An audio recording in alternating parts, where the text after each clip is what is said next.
It's really important to remain optimistic and hopeful. The best thing you can do if you're upset or uncomfortable about something is to go in the direction of that discomfort. And it may sound silly, but if anything's not lining up, it is because there's a part of you within that thinks it's not safe to have that. What positive thing can I bring into the world? And can I do it in an emotionally mature manner so that I can be working for what I want without having to work against what I don't want or the people whom I don't like? For positive development, what we need to do is unwind all the crap that's in the way of us actually seeing ourselves as beautiful and brilliant.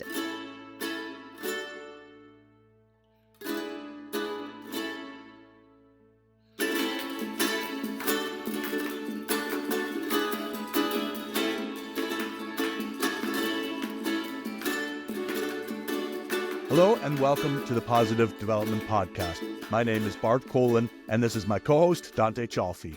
Hello, hello. Positive Development Podcast explores the shift from sustainable development's frequently cautious approach of do less harm to positive development's more forward-leaning and optimistic approach of do more good. Each week we engage with experts from diverse fields, asking questions related to three key principles. 1, a shift in mindset. 2, the practical application of do more good approaches. And 3, the global replicability of such approaches. These questions unearth innovative yet practical ways individuals and organizations can enhance their impact through positive development. Because one of the key themes here on this podcast is not just to learn about our guests, but to learn from our guests. And we realize that we live in a time where there is a lot of fear, doom and gloom in many quarters, and just a lot of tension in general. So what we're aiming to do here is to create a safe space for you, the viewers, for guests like Natasha here, and for the hosts, Dante and me. It's creating a safe space in which, at least for the period of each episode, everyone involved is permitted to be optimistic. And I think that's a very key point in today's world. We do have permission to be optimistic. Along those lines, we have a guest today who I don't want to put any undue pressure on her, but I don't think there's going to be any shortage of positivity coming from her. I am not going to give an elaborate introduction because, as Dante and I have discussed before, we feel it's better if the guest introduces him or herself to provide the background. So today, I would just like to say thank you very much to my friend Natasha Haddad for being here with us today. And Natasha, I will hand it over to you just to provide whatever kind of introduction to yourself and your work that you feel is appropriate. Okay, awesome. Self-promotion already making me uncomfortable. Well, thank you so much for having me. I am a transpersonal psychotherapist, a medical medium. I'm the creator of the Light Now process, which is a revolutionary psychotherapy-based root cause therapy that incorporates somatic healing and energy work for a full embodied deep integration. I also am starting a clothing company, which is really exciting. It's leading edge frequency fashion. So they're kind of like biohacking shawls, which I can talk a little bit more about later if you like, but I'm very excited about that as well. Yeah, actually, I'm glad you brought that up. Natasha, sorry to interrupt you, but that is actually something that we're going to very intentionally be asking you about later. So that's great that you're teeing that up. Awesome. Yeah, I always knew that I wanted to do psychology. I can remember being 15 in Korea on careers day at school and them asking me what I wanted to do. And I'm like, I definitely want to be a psychologist. And once I finished my degree and all of the things, I realized you can't really heal a lot on the level of mind. And I knew I was capable of helping people so much more. So it's really not only helps on the level of thoughts and self-beliefs, but also it's a comprehensive therapy that involves the spirit as well. Because I think if we miss that piece, we're limited in our healing. And you can talk about things all day. Sometimes it actually makes things worse. Sometimes it can actually re-traumatize people. So we touch on those things and we get really real about what's going on, but then we take a deep dive into the core of it so we can bring them out the other side and heal it for good. And optimism is kind of, it's a bit radical in the shadow work community because I think people do get stuck there. I've got all these things I have to work on. It's such a heaviness and I don't want to bulldoze any aspects. So I have to just stay in my home and not take any action. I think it's really important to remain optimistic and hopeful. Do you find, though, that I guess I should provide a little bit of context for our viewers really quickly, that I have worked with you before, and my experience of doing the kind of work that you and I have done together, which does involve a lot of body work, a lot of, in our case, inner child work. When I compare that to the talk therapy, which I had done in the past, for as nice as those people were, it was really a night and day difference in terms of the positive benefits that I got and continue to get out of working with you, because it is an ongoing thing.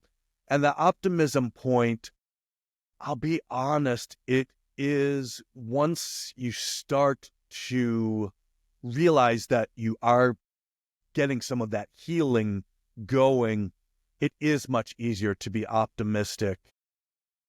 It's very hard in advance if you are really anxious, depressed, feeling traumatized or whatever. It is, at least at the beginning, it is hard to be optimistic. Yeah. Yeah. And I think it's really important to come into reality first. I mean, what resists persists. So you have to acknowledge where you're at and get really real about what's going on. But it doesn't have to mean staying there. Once you release resistance, there's a pretty quick pathway through. Like, I can help people move through some pretty heavy stuff in a really quick amount of time. Emotions actually only take 60 seconds to process through the system if we're not resisting them in any way. So it's really important to create that really safe and solid space. And without resistance, it does move through quite quickly. I heard a spiritual teacher say the other day, if you're feeling bad, you're wrong. And I thought about that and I'm like, that's actually true. That's true. You may, once you sit with it and resolve it, it's like you shift your perspective and you can see, oh, wow, yeah, from that perspective, I was wrong. I thought I was righteous and I thought I was justified in my anger and my whatever. From that perspective, yes. But once you resolve it and shift perspectives, it's like, oh, yeah. So if you're feeling bad, you're wrong. I'm I trying to think wrap that my could be head around very that one. misinterpreted. Yeah, yeah. But it's ultimately true. What would Even be, well, what would, give me, can you give us an example? Even if it's even for just the heaviest of hypothetical. things, even for the heaviest of things. So my husband-in-law, my father-in-law just passed, my husband's father, and you could be very sad about that. And in that sadness, from that perspective, it's justified, right? But when you zoom out and understand that there is no death, from that perspective, it's like, oh, there's no reason to be sad because on the ultimate level, there is no death. And that's not making any kind of sadness wrong or the grieving process wrong. It's just that fraction of experience. Yes, that's right in that moment. But ultimately, from another perspective, there's a lightness, there's a love, there's a trust in all things from that transcendent space. So it sounds to me like what you're saying is that that perspective is the first pillar of our set of questions about positive development, which is a mindset shift. But that's the mindset shift on steroids there. Well, it's all perspective, isn't it? Right? Like, Yeah, so everything is perspective. I channel aspects of consciousness for people if they're really stuck in something. Like, I'll actually take on their perspective and track it back. And I often go into specific memories and moments and things. And I remember going into this woman's moment and she was in that moment sick and she felt really uncared for. And it's like, no one loves me, no one cares about me. And from her perspective in that moment, that was very true for her. And that needed to be looked at and needed to be addressed. I'm not saying bypass or deny feelings in any way. But I was also aware that her mum was standing in the kitchen in that moment. And from her perspective, thought she was helping her, thought she was being helpful, thought she was loving her. So it's just perspective. The daughter's perspective was true in that moment, but then also the mum's perspective was true in that moment. Well, it's ultimately true. It's like if you get above it all to this universal perspective, to God consciousness, basically, you can see the perfect unfolding of all things.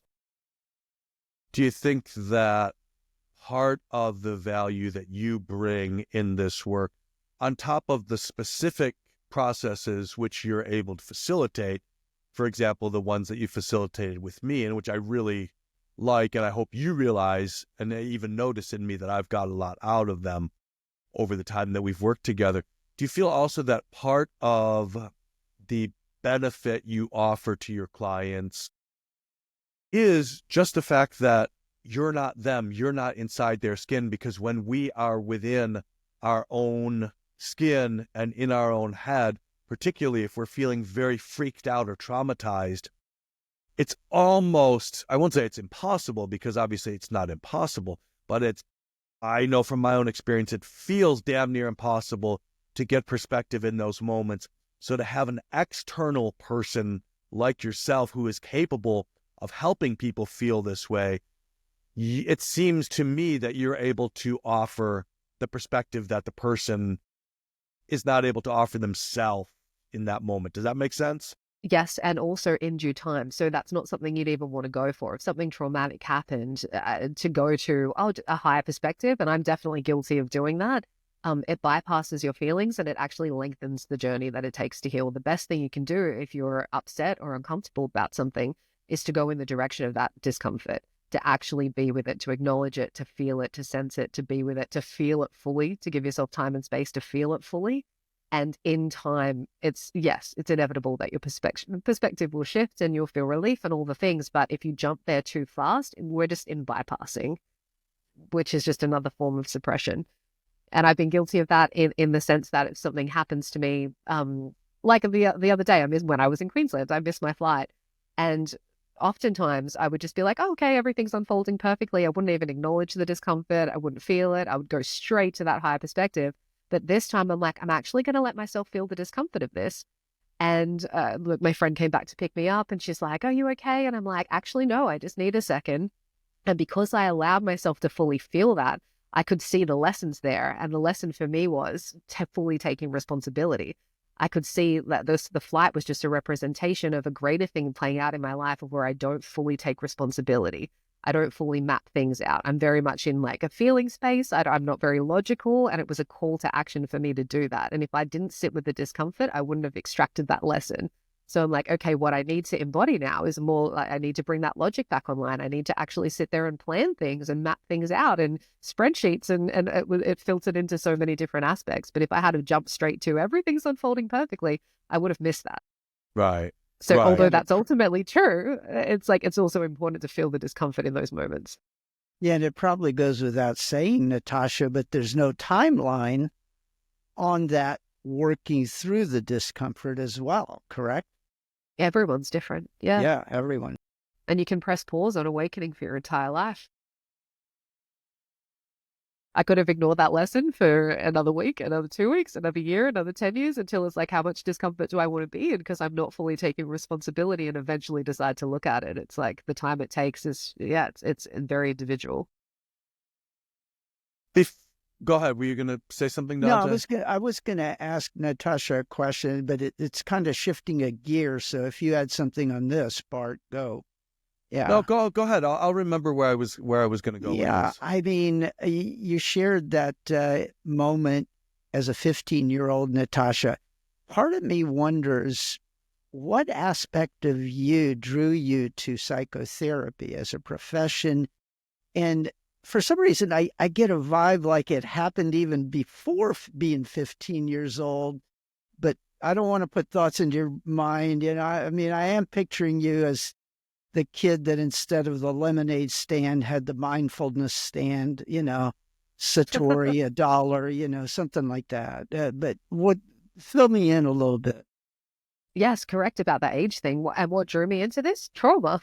I don't think anyone becomes a psychologist or a spiritual teacher if they've had a perfect upbringing. It was absolutely trauma. And so because of my childhood dynamic, and my parents are both great individually, but together they were quite toxic. And then there was a lot of arguing, a lot of fighting, a lot of extreme discomfort. And so when that's happening, when two parents are in their stuff, when they're emotionally dysregulated, as a little kid, there's no space for your feelings. It's not like you can sit there and be like, well, I'm feeling sad. There's no space for that. They're already in this toxic, heightened space.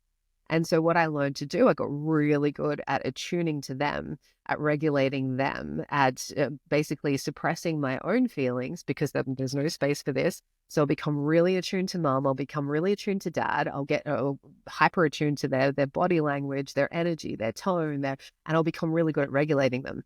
And so that became my superpower. And this is the case for a lot of people who have quote unquote empathic abilities.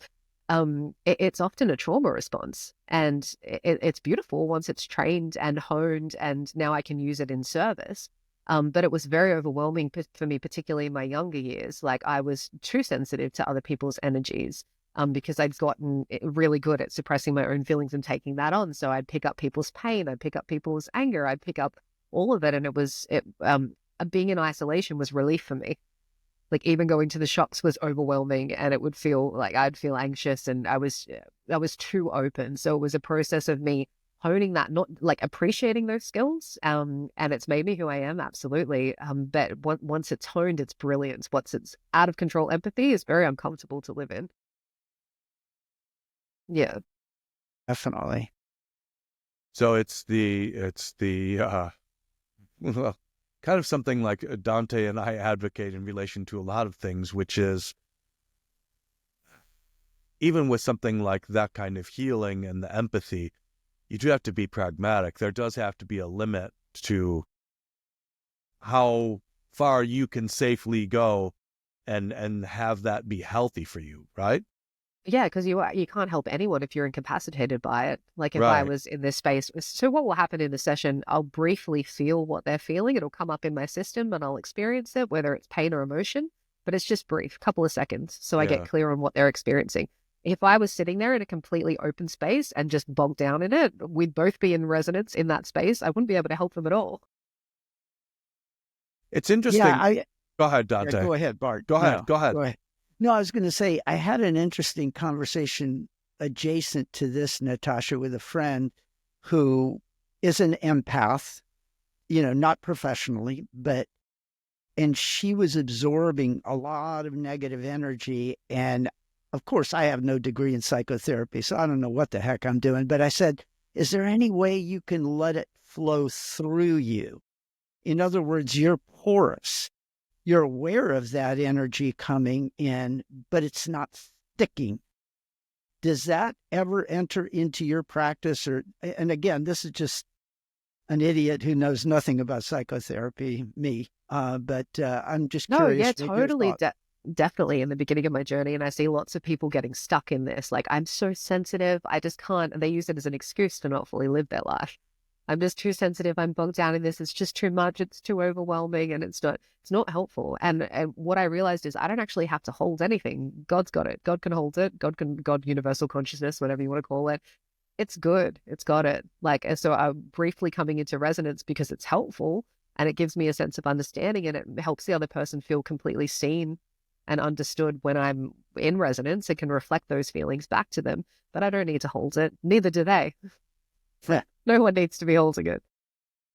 It's interesting because what you were saying before, well, firstly, I'll say it's interesting to be for the first time ever, to be just talking to you about all of this stuff and really diving deep into it without actually then going into some process. So it's interesting to be able to ask some questions I wouldn't otherwise be able to ask.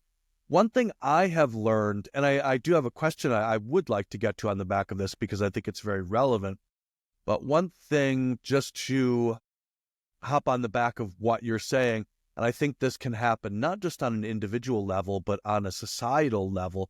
I do realize now, having done a lot of this work, that a lot of the things that we say, well, that's just how I am. I can follow those breadcrumbs back and say, it's not just how you are. You are that way because you likely had this kind or that kind of trauma in your past. And that was something I was never aware of before. And when you start to look at things that way, you don't need to be terribly empathic to work out that someone has had some kinds of issues in their past, because I look at some of the stuff that I do, and it's not just how I am. It's because of the environment I grew up in, which sounds not dissimilar to yours, Natasha. And one of my manifestations of it is, I don't know exactly why, but I have freakish reflexes because I grew up in such a hostile environment that I always had to be on high alert. So I can be looking to my left now, putting up the dishes, knock a glass off the shelf, and grab it with my right hand almost without even looking at it, which is freakish. And I realize that's just because I grew up like a cat on a hot tin roof. So all of that to say that I'm grateful that I've worked with you, because I'm realizing for individuals, but for societies, these marks of trauma are there. They leave clues, and the behaviors of people or societies are often the clues themselves. Is that right?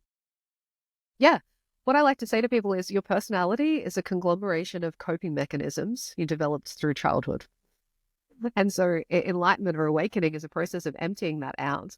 Emptying it out, just emptying out all the stuff in the way of divine natural flow. Because if we rest into a sense of spaciousness, spaciousness is probably a better word than emptiness, then natural inspiration will begin to flow. And our only job is to not block that instinctual movement forward. Yeah. And it's trauma that gets in the way. It's like those moments of like an uncomfortable experience create blocks and barriers between us and that natural flow of who we are. So for instance, you might, as a little kid, have been singing, and it's just you're in flow and you're singing and you're having a great time, and someone says, cut it out, that's annoying. What do you learn in that moment? It's like, oh, my voice is not right. I'm annoying. I better suppress that aspect of me so I can maintain connection and approval and get validation.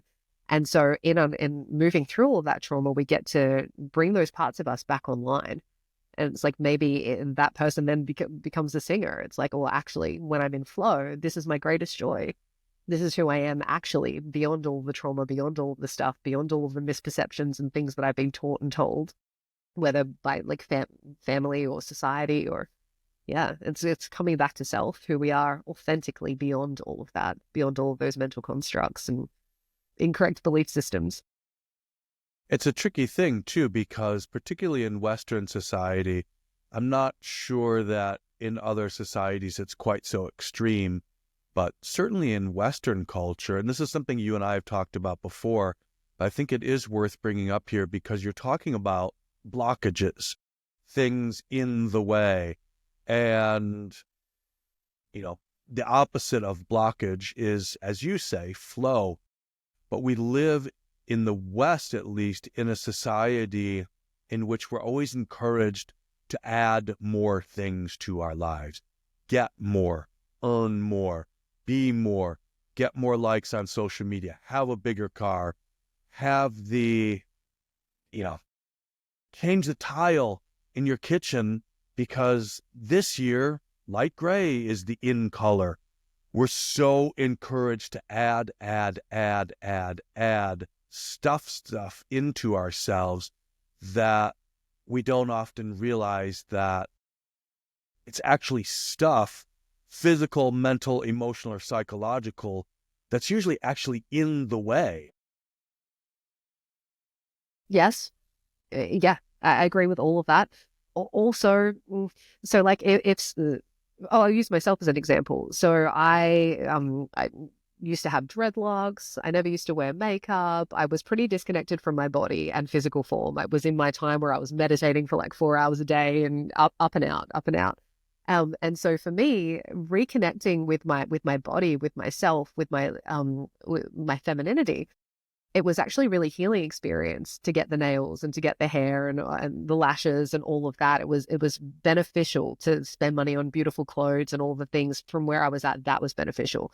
Now, if you had someone who was working, I don't know, for a fashion company or something, and that was their identity, the opposite would be good for them to start unwinding and releasing. So it is very unique. For one person, it might be beneficial to actually care for their home and get the tiles and things. On a greater scale, what most people are in, like you said, it's too materialistic and that's too much of an identity, and it would be beneficial to let it go. But so while that's true, it is also individual. So again, it is about finding maybe a middle road. what's authentically right for me, and what's authentically right for this person in that moment will be completely different to this person in that moment. For one person, the most healing thing would be to chuck out all their makeup. For one person, the most healing thing would be to buy some, because it's about moving into nurturing and connecting with the body and all of those things. For one person, it might be good to, get rid of the house and go live in an ashram. For one person, it might be good to actually like really nurture and love their home and put energy into that. So for someone to come to that point of, I guess it is still in a way maybe a bit of a mind shift thing, to get to that point that you realize, okay, you need some sort of help. And that is a big step. Certainly, I shouldn't speak for anyone else, but I know for me, that was a very, very big step and a big mind shift for me to realize I need help. Whatever it is that I'm doing or trying to do within myself and for myself isn't working.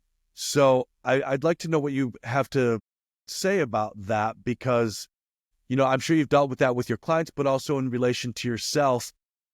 What is that mind shift that happened for you and needs to happen perhaps for other people to realize that they might need help that perhaps even goes beyond conventional therapy? Yeah. Well, what you said, like having someone there is already a healing experience, because trauma happens in isolation. So what are the elements of trauma? It's like, this is unexpected.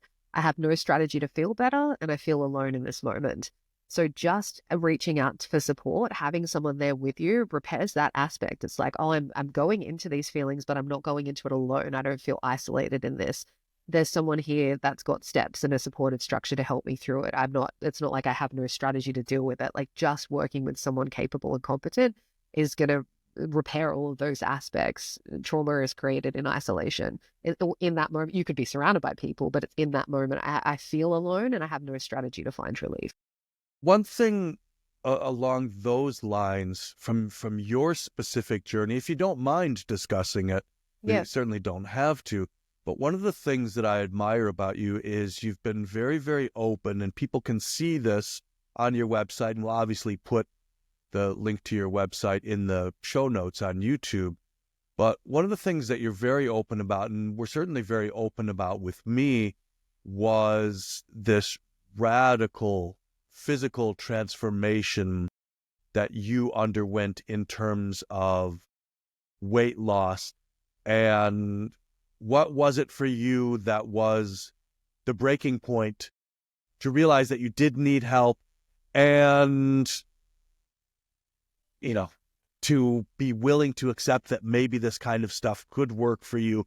And I think most importantly of all is, what was it that let you feel like you deserved something better? Because I think so many people struggle with feeling like they deserve something better in life. What was that process like for you in terms of your journey of really dramatic weight loss? Yes. So it was a radical weight loss journey. At my biggest, I was 150 kilos. And I ended up losing 95 kilos in the space of maybe a year and a half, 2 years. Like, it happened quite quickly. So just real quick, to provide some perspective for American viewers. Oh, you're in pounds. That's Yeah. well over 300 pounds, and that's just over 200 pounds that she lost. So that's insane. I had always struggled with weight my entire life. My mum had me on diets from when I was like 2 years old.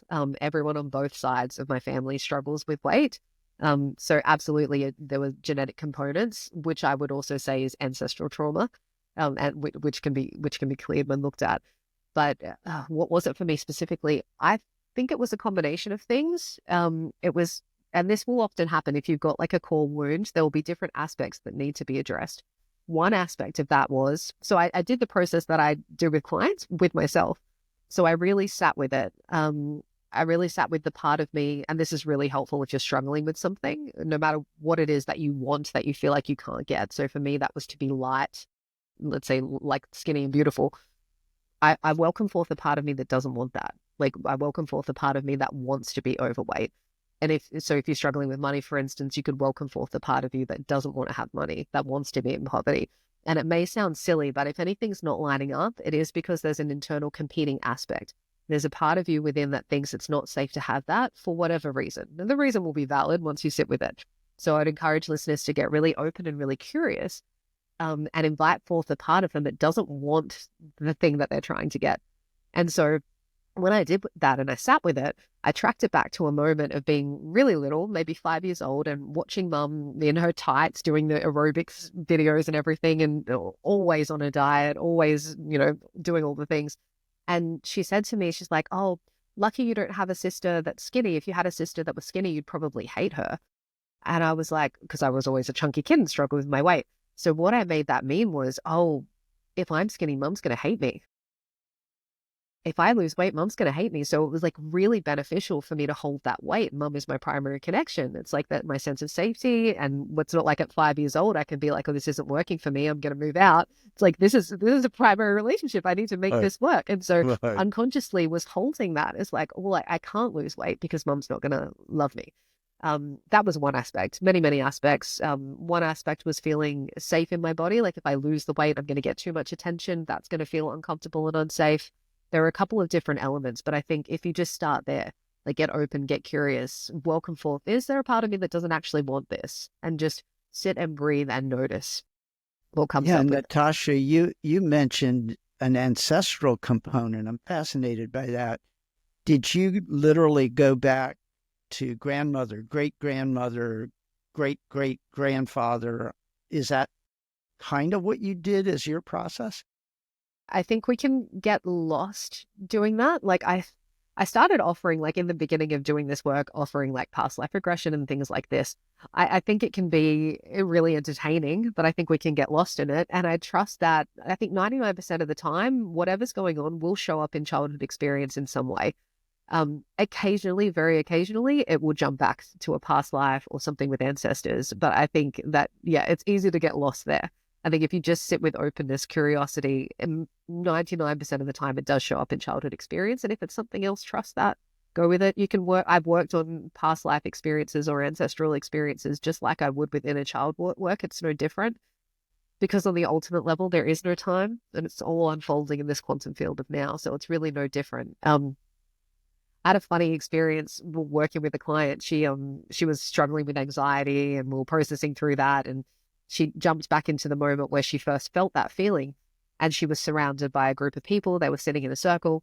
And so she jumps back. I invite her to step into that timeline, step into that moment. And she stood behind that past version of her and put her hands on her shoulder to bring relief and comfort. And she came out of it and she's like, oh my God, I can remember sitting in that circle of people, feeling hands on my shoulders, turning around, and there was no one there. It was her going back to that moment. So it is, I don't think this is just a little mental meditation. I do believe we're shifting the timeline. We're actually opening portals to different time experiences and bringing authentic relief there, creating a new blueprint for experience. Because once that's resolved, it's like, okay, I have a new, because all parts of us are manifesting. Once that's resolved, I have a new blueprint for experience. I have a new manifestation set point. Yeah. And do you see any merit and because like sometimes I'll think about my mom and aspects of her character that have been super impactful on me. And I try to think, because she'll relate stories. My parents are Italian. My dad has passed, but my mom is still here. And my mom will relate a story of what her mom did to her.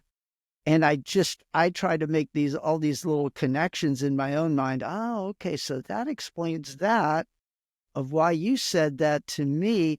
And it kind of sheds light on my relationship with her a little more. And I guess it broadens it. But I wonder what your thoughts on that are.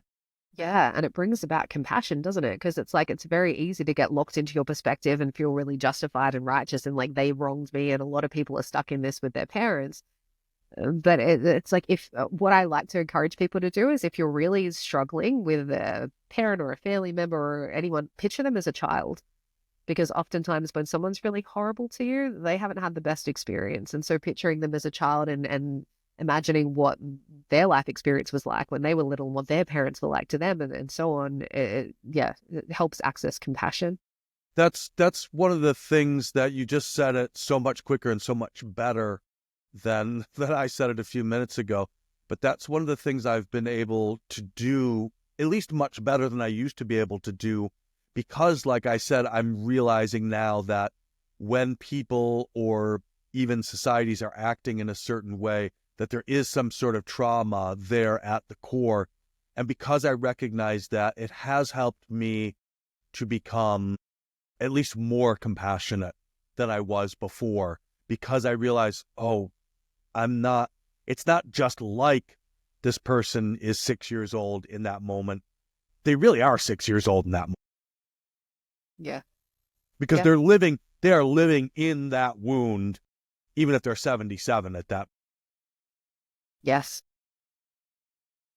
So with your journey with weight loss, with your journey with weight loss, but also just working with clients in general, it seems to me, and again, I don't want to put words in your mouth, but I do want to provide some context because I have worked with you. I've got so much out of this work. I feel like there are two sides of the same coin, one of which is for a person to learn to allow themselves to be human. It's okay to be angry. You don't have to beat yourself up for being angry. Beat yourself up for not being spiritual enough. Why did I say that? I'm such an idiot. For me, learning to permit myself to be human has been absolutely massive.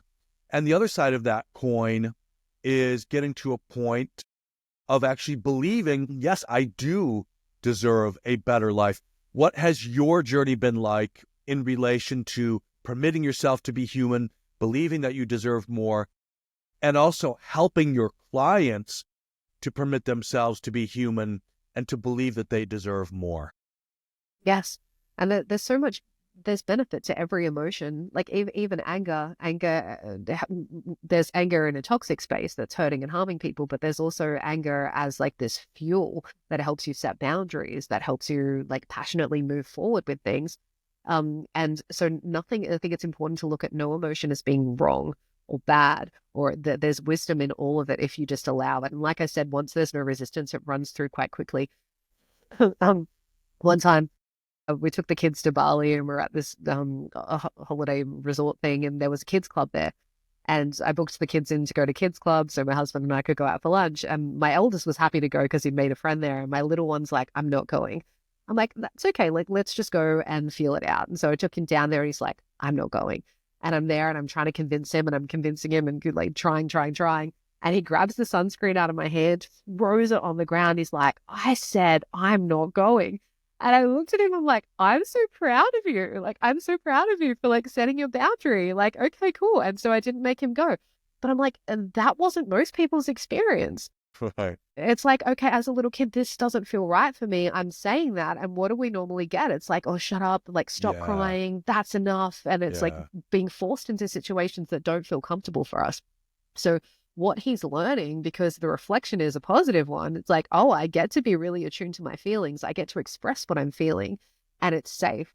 And so I don't actually have to do anything I don't want to do. I'm on board with myself. Another element of this is when he's accomplishing something, instead of saying like, oh, good job, or I'm proud of you, I'm like, how does that feel for you?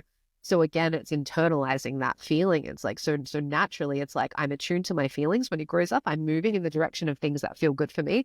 I'm not crossing my boundaries. I'm not being guilted into things or manipulated into things or doing things just because I'm being told this is what I should be doing. I'm so deeply attuned that I'm letting my heart move me forward. So I think as adults now who have maybe not had that experience, it's going to be a process of reparenting ourselves to feel into that discomfort and be like, okay, what is this showing me? That's a very good, sorry to interject really quick, yeah, but reparenting, that's yes. That's a very, very good verb for that. Yeah. Like to sit there and be like, how do I feel in this person's presence? How does this feel? Does this feel safe for me? Does this not feel safe for me? Is there anything that I need to express in this moment? Do I need to leave? Do I need to, oftentimes, I think women struggle with this a lot as well. It's like crossing our boundaries and staying in situations or that don't particularly feel safe because we don't want to be unpleasant. We don't want to seem unkind. We don't want to, and just tolerating things in general that we shouldn't be tolerating. And so it's like a process of somatically connecting and being like, how does this feel for me? How is this landing in my body? And even if it's just saying to someone like, oh, I just need to take a breath, or I just need a moment to consider this, or I need to, and taking that time, taking breathing space and just moving. Ultimately, we don't actually have to do anything that we don't want to do as humans, full stop. And we don't have to do anything we don't want to do. We might consciously choose things that are uncomfortable because of the outcome. So like it doesn't particularly feel good to go to the gym and lift weights, but it's like, oh, I am consciously choosing this momentary discomfort because of the greater outcome. But ultimately, we don't have to do anything we don't want to do. There are so many layers to so many of these things that we're talking about. But it's like, oh, I have to go to work, or I have to do this. No, like, you don't exactly. have to You do don't have to anything. pay you don't have to pay your taxes. You can evade your taxes and go to jail. It's obviously an extreme example, but it's interesting what you're saying though with your boy. And obviously, you'd be one mother in 10 million who would actually respond positively to that kind of behavior. But it's very good training because that reparenting, it's terrifying to people, and it was terrifying to me. But I realize now that, and I know I still have a ton of healing to do, but I realize now that there's a sad but also slightly funny irony that I think, and correct me if you feel otherwise, but I feel like part of the reason why people are afraid of doing this kind of inner work is that they're afraid they're going to discover something really dark, horrible, terrible about themselves. It's almost like they fear they're going to find a monster inside themselves. The irony being that it's the people who don't go inside themselves in the world who actually end up acting like monsters. Yeah, because you're living on the surface of it. It's better to check underneath the bed and see the monster and clear it out than to just live there in terror your whole life, or pretending it's not there. So it is. Healing is uncomfortable. It is. It's meeting all of the fear, meeting all of the discomfort, actually having the courage and willingness to sit with those really uncomfortable feelings in order to move through to the other side of it. And it's a hero's journey, and it's not always pleasant. But the discomfort is temporary, and it's far better than sitting in discomfort for your entire life.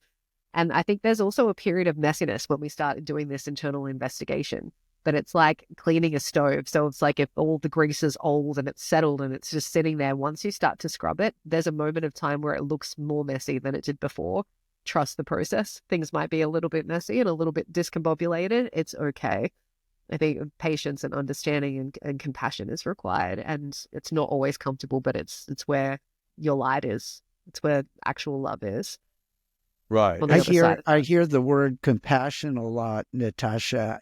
Is it also about bringing compassion to the monster? A certain level of love for that. And I say monster because that's just a perception by the person of themselves. But what are your thoughts on that? Yeah. Because it's all just strategies. So what came up the other day, I was working with someone and it was a distance session. So when I'm in that, it's like I internally drop in and they're just in a space of relaxation and I'm seeing things and being downloaded with things. And sometimes I'm shown like characters from a movie or situations in my life to reflect back to them what's going on. And I was shown someone in my life experience, I'm not going to say who has gotten into quite manipulative energy. So manipulative, controlling, will guilt people into doing what they want. And you can look at that and be like, oh, that's monstrous behavior. What a demon. She's just terrorizing everyone. But underneath that, it's like, oh, you don't believe that you can just have love. You don't believe that love is there for you. You don't believe that people are going to be there for you. And so you have to go into these strategies of manipulation, guilt, control in order to extract what you need that you don't trust will be there if you don't do that. And so in that way, it's like, yeah, on the surface, you can look at it as like monstrous behavior. But if you dig a little deeper, it's like, oh, I can see where that's coming from and have compassion for that. Yeah. And so I, I'm reflecting that story back to her. She's like, oh, I've totally been in that energy. And I'm like, well, have compassion for yourself. You don't trust that love will just be there if you're not going into guilting, if you're not going into manipulation. So have compassion for that, but also understand how these behaviors are affecting the people around you. And you don't actually need to be doing that anymore. There's relief in dropping it. That self-trust is it was for me, and to a degree continues to be, but not at all like it was before. That's such a major issue, that self-trust. And it's easy for me to see now in a way that I couldn't see before when I was maybe too trapped in my own issues, to see that sad lack of trust in themselves that other people carry around. Yeah, yeah. I was at a concert recently, and it was with a bunch of friends, and we are all dancing, and I was really thirsty, and then one of them said, like, oh, I've got this other girl's like water bottle. Here you go, have a sip. And so I had a sip, and then about an hour later I was thirsty again, and my stuff was right at the back of the room and it was packed in. And I'm looking around and I'm like, I want to go get a sip, but I haven't asked for her permission. I haven't asked her directly if that's okay. And I'm sitting in this discomfort for a while. And I'm like, I better go ask her. And I went to walk over to her, and she was in this deep space of like prayer on the dance floor. And I'm like, oh, I'd be interrupting her and pulling her out of her experience by being in my insecurities. And I was laughing at myself, and I'm like, my insecurities are so boring. I'm like, it's not only like horrible for me to be in my mind. It's like, it's really annoying for the people around me. And I'm like, so I'm just going to go get a drink. And then if she wants to have a conversation about it afterwards and say like, I'm not comfortable with that, that's totally fine. And then we can, we can talk about it and move through it. But I'm like, just sitting in that discomfort of like, well, I don't want to cross her boundaries, and what's she going to think? And oh my God, she's going to think, who's this person just going and helping herself? And was like in this static, horrible energy so unnecessarily for so long. And it just showed me how that plays out in my life on a greater scale. I'm like, oh, my insecurities are just so boring. It's so yeah, but easy. Go ahead, Dante. no, I was going to say, but there's a seems to be a fine line between considerateness, which that's a genuinely positive trait in my eyes for your friend, but at the same time taking care of you. That's a fascinating place to be, is on that tightrope there. Yes, because on one end it will be Yeah. narcissism. I'm just going to take what I want. I don't give a shit about how this affects the people around me. I'm just going to do whatever I want and what's right for me. On the other level, it's like I'm in this space of depletion. There's an abundance around me. They're quite happy to give it to me, but it's like, oh, I'm undeserving of this. I shouldn't do that. And I don't want to take it's the middle way of like, I'm going to move in. So I'm feeling like I'm pulled to this water. This is what I need in this moment. I'm trusting it's not some random person. She's a friend of mine. And I'm taking this in with love. And I'm also very open to having a discussion and understanding if that's a boundary for her, and then deeply respecting that moving forward, which is very different to this narcissistic energy. I'm going to do what I want, or I'm going to be in deep insecurity and I don't want to be a burden and I don't want to make anyone uncomfortable, and which turns into martyrdom. But I'm like, I can move in the direction of what I need in that moment, and then trust, like, be open to having discussions about it. I think it's only an issue if it's like you're then in righteousness. Well, I wouldn't mind if you did that, or I'm not open to hearing how that's impacting you, or I'm just then that's a selfish narcissistic space. It's so situation specific too. Like if you were on the edge of the Mojave Desert, you'd opt for the water pretty quick. So it's a little different.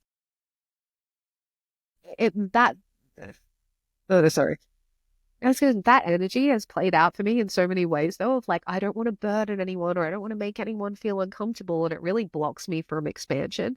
I had this insight and awareness, and I like felt to make a video about it and share it with the world. And so I made a video, and I'm like, oh, the lighting is all off. I'm going to just come into my office and record it properly. And so I recorded it. And then I'm like, oh, there's a couple of things I forgot to say. And this voice of inspiration is like, just go live, just make a live video. And all of this fear came up within me. I'm like, what is this about? Like, I've spoken on stages before. I've done public speaking before. Like, why am I feeling so tense and anxious about this? I literally I opened it up. I couldn't press the red button. I was in so much fear. I'm like, all right, so I'm going to track it back. So I did the work that I do with clients. I let myself sink into the fear. I let myself sink into the anxiety. I went back into the moment when that was first present. And I was a little kid at my nana's house, and my mum and nana were deep in conversation. And I had something I was really excited to share with them. And so I walked over and I went to talk to them, and it was this energy of me being a burden. So they're like, we'll stop our conversation and we'll look at you because that's what we're meant to do. But like, can you just hurry up and finish so we can go back to what we were doing?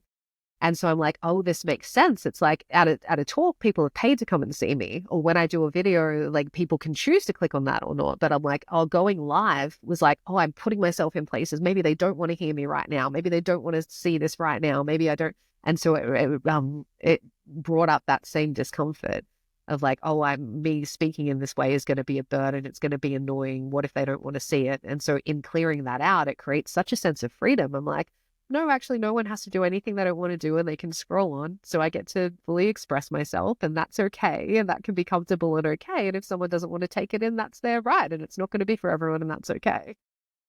It's funny that you say that, because before we started the recording here, you were asking, am I going to go through afterwards and edit everything up? And I said no. Part of it is because that could be kind of along the lines of what you're saying. That could be a very dark space where I start to say, well, I had a funny look on my face there. I want to get rid of that. I stumbled here. I have to get, no. It just put it out there. Trust you're going to do your best. And whether you do your best or you don't, you just hit that button and you go for it. And it's more genuine. Yeah. And the imperfections and the stumbles can also be the thing that someone needs to hear. And like, it could be perfect. Mm. We think it's more relatable. Need to be cured. Yes. Yeah. If nothing else, because if you ever noticed on TV or movies, people never speak over each other or interrupt each other. How many times in real human life do you get through 2 sentences without someone interrupting at the back end of one of your sentences? Like I've just done to you now 17 seconds ago. Part of that messiness, that's just the reality of life. Yeah. Yep.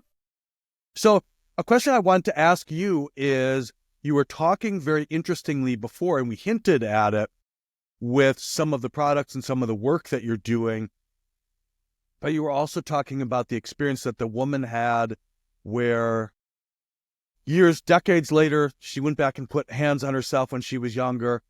And then in that moment, she felt the hands from herself later in life. I mean, it's kind of mind-bending.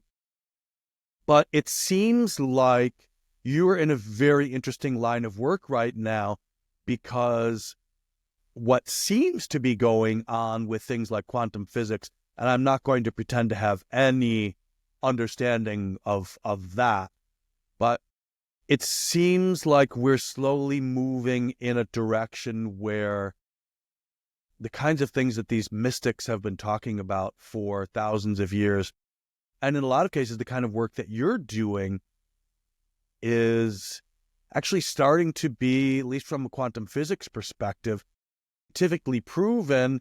And we're almost getting to the point where traditional science, the purely rational materialistic approach, those people are increasingly looking like Spanish Inquisition era people, keen to burn people at the stake for daring to believe that the world is round. So I would argue that a lot of the stuff that you're doing and talking about is very practical. And this brings me to the question I have about your interest in Dr. Masaru Emoto's work and what that is. Would you be willing to talk about that? The way, is that the real name? I mean, that is one heck of a name, Emoto. Yeah, I was wondering about that too, if that's a stage name. Right. Yeah. Right. Well, on the whole time thing, everything is playing out concurrently. It's all happening in this quantum field of now. There really is no time. It's just our perspective. Our perspective in this moment is this is what's unfolding. Our perspective in this moment is this is what's unfolding. But at a greater level, you can tap into any moment. So I was doing a medical mediumship session for someone who had struggled with intense gut issues, a whole range of things. And so I took on the part of her that's creating the issues. And I'm not channeling as in I'm losing myself. I'm coming into deep resonance with that part of her. I see what I need to see, and then I pop out of it. And so when I took on that perspective, I was in this moment of being about 2 years old, and I felt like I was drowning. And then I became aware I was in a pool. And I'm like, all of that fear from that moment of drowning just got locked into her stomach. And so then we connect on Zoom, and I shared with her what I noticed, and she's like, oh my God, yes, I had a moment when I was about 2 years old and I drowned. but you never make that connection of like, oh, it was that moment at 2 years old that's creating my gut issues now as a 30-year-old. But it's like when we have those moments of experience and that energy is so intense, if there's no safe space to run it through, if then following that there weren't people around who like, it's so safe to feel this, let it all out, and there was like appropriate time for processing, it just gets locked in and it will just remain in our system and sit there over time, wreaking havoc in our system, blocking the flow of life force energy, and then eventually manifesting as physical disease and discomfort. But it's really interesting looking at that. It's like, oh, I can go into that moment and experience that, which means there is no like past, there is no future. It's there, it still exists. It's there in the quantum field. You can tap into it. And at the ultimate level, there is no such thing as privacy. But this is why I think it's so important to be of service. And I think at a point in time, I think at death, we reflect on all of this because nothing is hidden and we can see from each other's perspectives and we can experience things. It's like we become aware of all of the love that we've given and how we've impacted people. We also become aware of all of the ways that we've hurt people. It's like, so if that's confronting hearing that, it's like, oh, what can I do now to be in a more loving space, a more compassionate space, you know? Because on the molecule things, so I first became aware of Emoto like in my early 20s, and I'm like, whoa, this is incredible. Like, so if you don't know about his experiments, what he basically did was wrote different things like words, symbols, and things on jars of water, and then froze those water particles and took photos of them. And what he found was the jars that were labeled with positive things like love, thank you, kindness, happiness. When he took photos of them, they looked like beautiful snowflakes. And then the ones that he wrote bad things on, like I want to kill you, I hate you, I think with some of those, they looked like these distorted blobs. And it basically demonstrated the impact of like thought, intention, like words as frequencies on matter. And our bodies are like 70% water, more than 70% water. So I actually replicated this experience when I was running Mindful Schools Australia. I did this program with high school girls. So I had like 60 high school girls gathered in a circle. We didn't have access to advanced technology, so I thought I'd use rice and water. We could just watch the fermentation process. So I had a couple of jars of rice and water. The first one we labeled as love, and I put it in the center. And like 60 high school girls are all like, I love you so much. You're so beautiful. You're the best rice I've ever seen. Just pouring all of this love into this jar. We took that away, put the one in the center that said bad energy. And they're like, hate you. You're horrible. You're, all of this stuff just really unloading on this jar. The science teacher who thought this experiment was complete bullshit reluctantly put them in her cupboard for a couple of weeks. And when we got them out, I remember the expression when she showed me, she's like, oh my God, it actually worked. Like the one that said love was like white and fluffy. The one that said bad energy was like really brown, distorted. You could see like bits of mold. It was like disgusting. And she's like, whoa, this actually works. So I'm like, okay, I had this idea. Well, first it was for conscious fashion, because as I've gone through my healing journey, I noticed I've become increasingly aware of the impact that fabrics are having on me, like the frequency of fabric. So if I'm in polyester, I noticed it. It was like trapping my energy. Like it wasn't feeling good for me anymore. And I was naturally gravitating to more like cottons, linens, things that breathe. If you look into the frequency of fabrics, it also mentions it in the Bible. It talks about it in different ancient texts. The frequency of linen has been measured at 5,000, whereas the frequency of polyester is the same frequency as a dead body vibrates at. Yeah, so it's like, is what I'm wearing lowering my vibration, or is it uplifting me? And so I started researching that, and I'm like, oh, how cool would it be to have a conscious fashion brand that's all natural fabrics, that's like a beautiful things, but all natural. And so I put some energy into that and created Aligned Sacred Wear, which went really well. And then that concert that I was actually talking about, I was there and I had this moment of awareness where I was getting all of these downloads. It's like, it's really beautiful and the clothes are ethically created and they're natural and all the things, but it's basically just more pretty things. The world doesn't need more pretty things. The world needs these shawls. And so I've got this idea of, it's in the process of being created now, where they're shawls that are embedded with molecules. So for instance, there's a happiness shawl and it's printed with dopamine and serotonin and oxytocin, and you put it on and your body's coming into resonance with with those molecules. It's basically like you're the jar of water in Emoto's experiment, and you're putting these prints with the molecules on them on your system. and they are incredible. Like, I got my first test run, and my husband, who doesn't believe in any of this stuff, he's like, I don't know how you do the things that you do. I Yeah. don't know how you do the things that you do, but I'm not, it's not spiritual in any way. And he put it on. He's like, oh my God, it actually works. Like, you could feel the effects pretty instantaneously. So I'm incredibly excited about that. It's next level biohacking where you can literally just, we've got one for happiness, one for relaxation. Like, there's one for sleep that has melatonin, tryptophan, serotonin, like relaxing things that you can put on, and your body will naturally, with no effort, come into resonance with the thing that you're trying to achieve. So I wonder if, Natasha, if that would work on pets too, yes, like yes, and animals. It would kids, be, babies that can't be settled, and wrap them in a yeah. melatonin shawl. I'm like very excited about it. It's, and it's interesting too, because if you think about it, I can imagine, I think of the people I know, I can instantly think of the people who would say, yeah, I'd be all over that. My mother would be all over that. It's where I get my inclination toward alternate therapies from. And I know other people who would say that's the most insane, quackish bullshit that you could possibly imagine. And I guess good on her if she's able to con people into paying for this quackery. But if you think about it, it's really practical, because who among us has not had the experience, and this goes back to Emoto's work, who among us hasn't had that experience of, you're getting upset in traffic, you're stressed, you're running late. What happens? All those biomarkers, your palms start sweating, you start thinking frantically, your stomach gets tight. Of course, thoughts have an influence on our body. And of course, the thoughts and behaviors of other people have an influence on us, because I can walk into a room, and if I see someone there really close to me scowling and angry, of course I can feel that within me. So it's not really that esoteric at all, as far as I'm concerned. It's a kind of commonsensical everyday experience.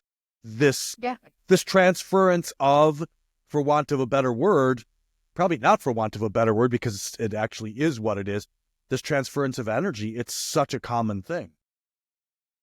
Yeah, and they're really beautiful as well. So they're beautiful, and they're natural fabrics. So I'm doing a line with cashmere, a line with organic cotton, and I'm pricing them under what people would pay for a shawl of that nature anyway, about half the price. What I got in that moment is, this needs to be accessible to everyone, and this needs to go worldwide. This is easy, accessible healing. So if you're feeling stressed, if you're feeling down, you can chuck it on. Your body's going to come into resonance with that. It's going to be uplifting. For the people who aren't don't really understand the nature of Emoto's work, or don't really understand like resonance frequency and things, would see something that's beautiful and want to buy it because it's beautiful. So I'm like, and they'll be unconsciously getting the benefits that are embedded into those shawls. Can you make me one with the North Queensland Cowboys logo on it, so that when I'm watching the matches online and my stomach is getting so, I get to the point sometimes where I think, why am I even a fan of this team? I'm not even enjoying the games. I'm so stressed and uptight when I'm watching this. But that's great that you're making it accessible. I commend you for that, because I do think, certainly for me, during the time when I started working with people like you, of course you have to pay for some of these things, but it can be tough. So I genuinely appreciate the fact that you're making it accessible there. Now, there's a question I would like to ask, and I hope this isn't a complete shift, but I'd really love your perspective on it.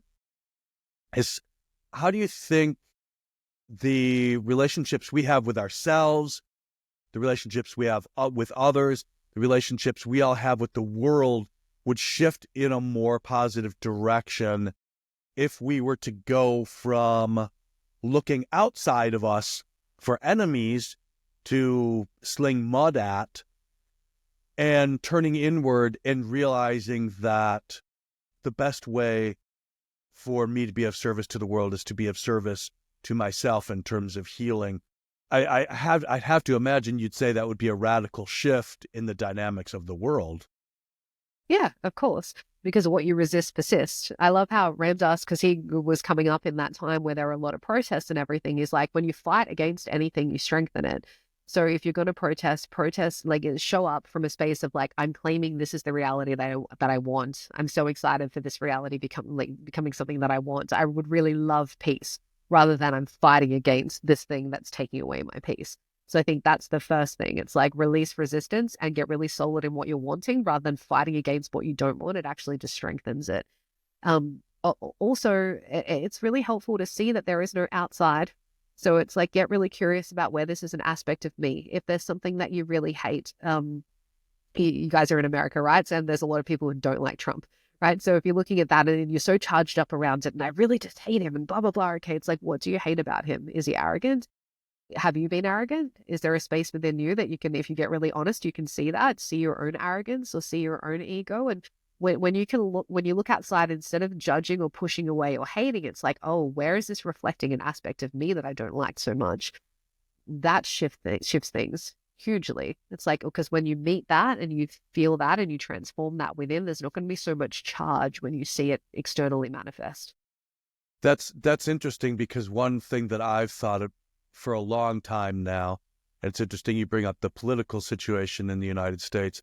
I've been convinced for a long time that the problems, quote unquote, that people are fighting about, or the issues that people are fighting about, are not the real problems or real issues.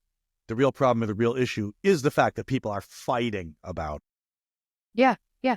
I had a client who was really disturbed by all of the stuff that was going on in Palestine, and she was like, it was affecting her work, and she'd just be at home crying and was feeling it so deeply. And I'm like, all right, what is this actually within you? And when we tracked it back, like her ancestry, like she was affected by war in that way. And she was too young to remember the experience, but she was a baby and she was in that situation. So it was held in her body, and that's why it was affecting her so deeply. And once we transform that, I'm like, okay, so now that you're not burdened by this or incapacitated by this, although it's like, yes, feel the sadness and everything, but you're not incapacitated now. What do you feel like you need to do about this? And then it's like productive action. So she might like start a charity. She might start a podcast about it. She might, whatever she chooses to do. So it's like, how can I help like raise humanity out of this struggle? Rather than I'm just sitting here and I'm not liking it and I'm fighting against what I see out there. That's not going to do anything. That's Like, so what positive, good. once you're out of the charge, like what positive action can I take? God, use me. What would you have me do in this moment? That's so good. You know, and Dante, I know you'll agree with this. Even though this is a new podcast this now being the 4th episode, whether it's been me talking with you, Dante, or with you, Natasha, or with our other guests so far, there have been times where each of you has said something where I feel like they've been reading out of my diary, because what you just said, that's the whole reason why positive development exists. It's that I'm not doing the world any good by complaining or getting stressed out about all of these things. It's what positive thing can I bring into the world, and can I do it in an emotionally mature manner so that I can be working for what I want without having to work against what I don't want or the people whom I don't like. So that's brilliant. You hit the nail right on the head in terms of what we're aiming to do. And for positive development, I think we've got to realize we're already perfect, whole, and complete. We're radiant sparks of light. We don't actually need to add anything to ourselves. For positive development, what we need to do is unwind all the crap that's in the way of us actually seeing ourselves as beautiful and brilliant. And it's already there within us. It already exists. It's just that it's been covered with trauma, with misperceptions, with false belief systems. And it's about uncovering all of that to just express who we are. And knowing that it's like, oh, it's safe to be all of me. Yeah, you just highlighted such a cool thing, Natasha, the universality of that experience.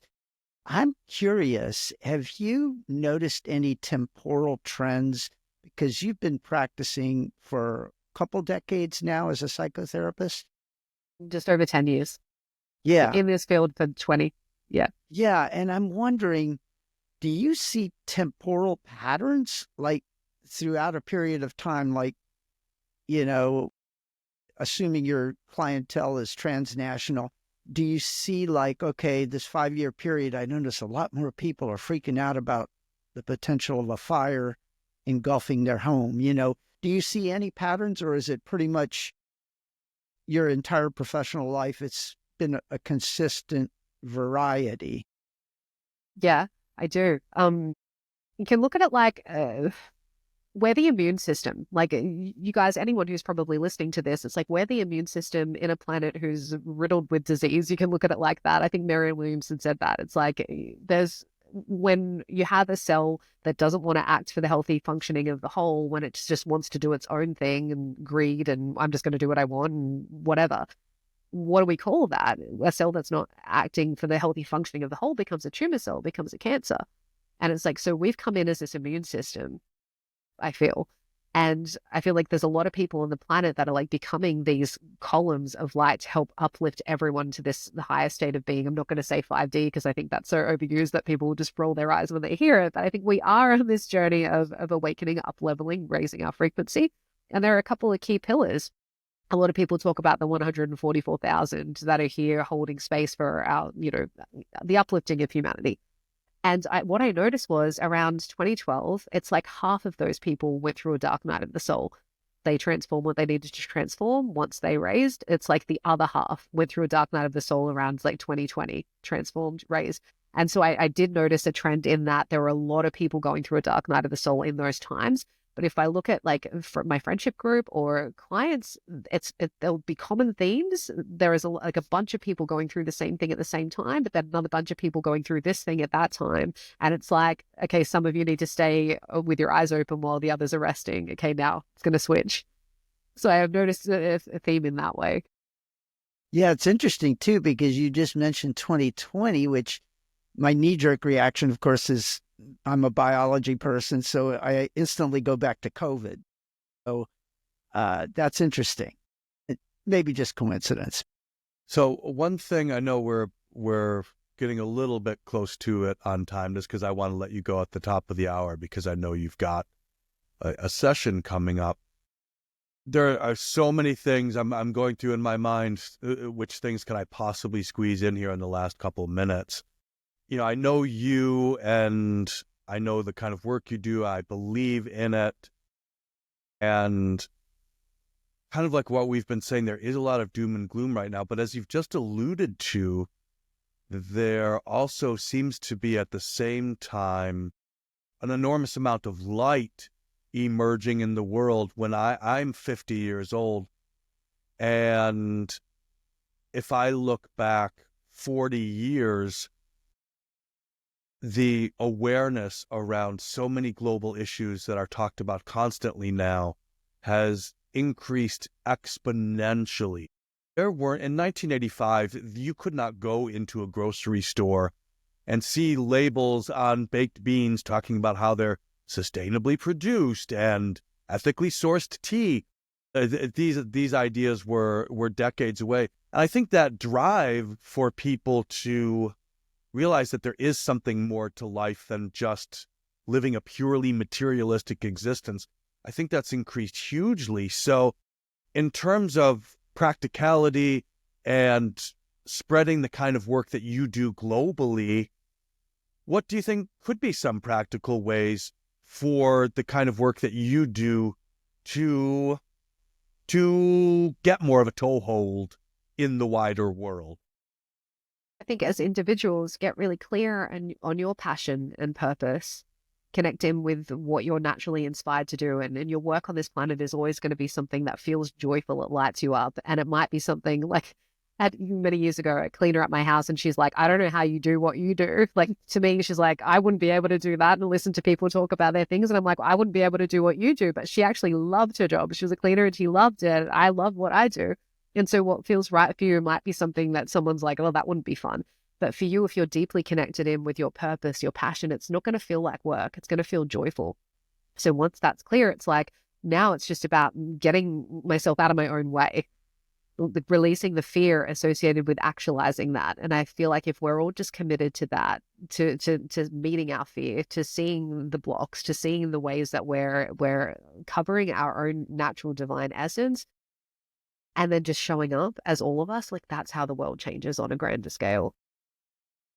Okay, I love that answer because that's Then we're working in unison. It's not you're over here and you're just striving for what's right for you with disregard for me. It's like, and you're over here. It's like we begin to work in unison. Mm. Powerful. It's super powerful because it comes back to, and this will sound like a fairly materialistic response to that, which is great in an amusing way, but it's actually one of the fundamental precepts of effective copywriting, which is that people do not buy features of an item, they buy the transformation.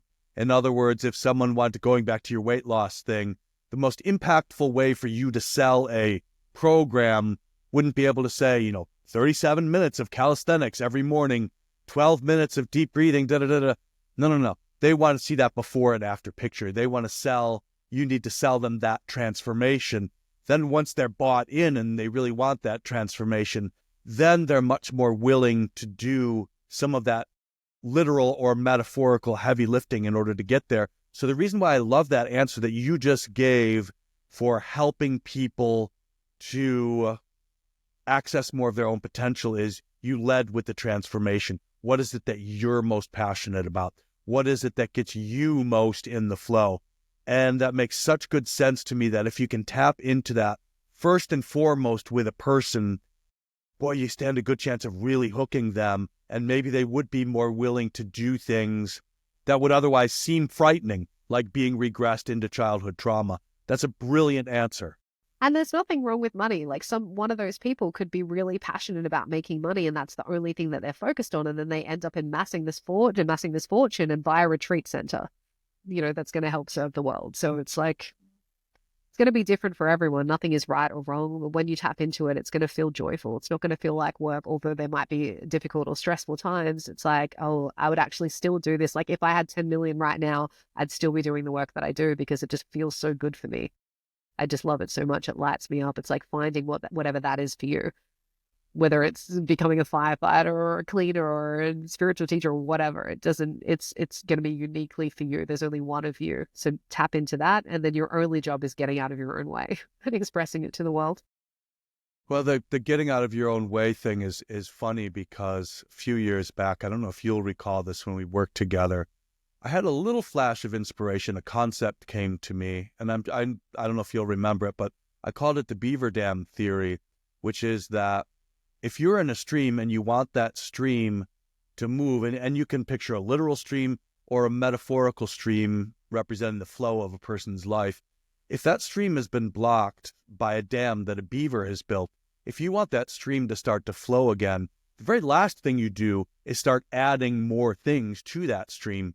What you do is you take the logs, the branches, the twigs, the leaves, the other impedimenta out of the stream. Then once you do that, you don't have to push the water downstream. It will naturally flow once those obstructions are taken away. And I feel like for me in my own journey with you and this kind of work, it's really been getting rid of stuff that's blocking me rather than adding anything. Does that make sense? Yeah. Is that an accurate reflection overall of your work? I love that so much. Yeah, and it's so easy to add sticks because it's like, well, I'm looking around and I'm just seeing what's in front of me based off the manifestations from the past versions of me, and this is what's in front of me, and I can add to it. Like, oh my God, I can't believe this is happening. Like, I'm so stressed. Oh, I have no money, and it's adding sticks. Right. I need money. I need a girlfriend. I just need to lose 10 pounds. I just need to blah, blah, blah. Yeah. So it's like get present with the dam. First step, I get really present with what's in front of me right now, with what I'm feeling right now, get honest about it. And then one by one, taking a deep dive and removing a stick. Okay, I'm going to meet this fear. I'm going to actually get really real about this. I'm going to acknowledge where I haven't been taking responsibility. Okay, move that one, next one, until eventually it's like who we are begins to flow through us, who we authentically are begins to flow through us into the world. I love that metaphor. Well, thank you. And it's funny. What you just said, Natasha, I can't think of a better place to wrap it up. And you did it right on the top of the hour, Perfect. To the minute. Well done. I really want to say thank you because this experience every week, it's it's the most present, it's the most engaged, it's the most uplifted I feel. And talking to you, talking about the transference of positive energy, I hope you know me well enough to know that I'm not that nice of a person that I would lie if I didn't really mean it. I really just feel that in talking with you. And I'm so glad that you came on here to share this stuff, because in watching this back, I know I'm going to get a ton out of it. And I know our viewers are too. And hopefully in its own small, humble way, hopefully you appearing here can help to elevate the reach of your platform, which we're obviously keen to support in any way we can. So before we sign off here, I just want to ask either of you if you have any closing statements or anything like that that you'd like to put out before we wrap up. Yeah, I'd like to let Natasha have the final word, but I just want to say thanks, Natasha. This was so much fun. And I had gone to your website, really checked it out. I said, oh, this is going to be great. And it superseded expectations. So thank you. Oh, Appreciate it. thank you. Thank you both so much for having me. If anyone listening is interested about the shawls, they're going to be called original. This is the name that I got, original molecule shawls. In that moment where I was receiving those downloads, and I'm like, original molecule shawls, OMS. And just as I got that, the guy's like, and we're going to finish on OMS. So I'm like, perfect. So original molecule shawls, there'll be lots for different things. I'm really excited about the one that I've got for ADD, because a lot of people are struggling with that right now. So lots of different things that help you focus. There's one for love, one for happiness. There's a weight loss shawl. I put it on, I started getting hot instantly. It was like, I'm like, oh my God, this is amazing. The metabolism speeding up. Yeah. So for wearable healing, check out original molecule shawls. Brilliant. And of course, if you're wanting help to move through the sticks, like move those sticks, feel free to connect the sessions. And I can swear by the quality of the work you do and the sincerity and compassion that you bring to it. It's absolutely brilliant. So thank you for being here, Dante. Thank you for being here. To our viewers, we will see you again very soon. And in the meantime, onward and upward.